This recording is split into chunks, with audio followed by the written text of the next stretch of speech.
But the slight improvement in the humanitarian situation comes as the political process in Syria looks worse than ever.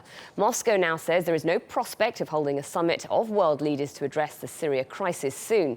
The Kremlin has accused what it calls terrorists in that country of using a ceasefire to regroup and launch offensives.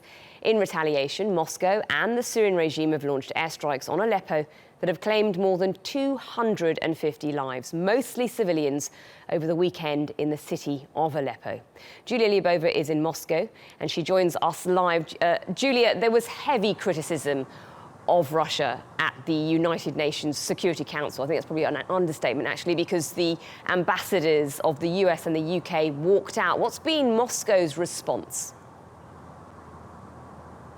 Well, Moscow very much denied those strong accusations at the UN Security Council meeting, and Russia's UN ambassador Vitaly Churkin defended Moscow's position. He said that hundreds of groups in Syria are being armed, and now Russia's Foreign Minister Sergei Lavrov is saying that Western countries are not coping with their obligations in Syria, and also heard from the Kremlin, who said that it's gravely concerned about the situation in Syria, where what it called terrorists are using the ceasefire to regroup their forces. So some strong rhetoric coming from Moscow in response. So how does the Kremlin see the best way forward? What's Moscow's idea of a solution?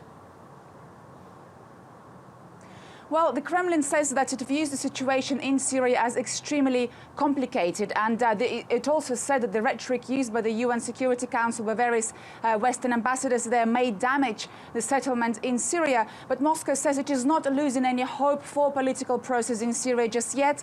Russia's Foreign Minister Sergei Lavrov said that Moscow would demand a thorough investigation into that attack on the aid convoy. And of course, US and Russia are trying to salvage a ceasefire deal. But of course, it effectively collapsed after that attack on an aid convoy last week. OK, Julia Lyubova, we'll leave it there live in Moscow. Thank you.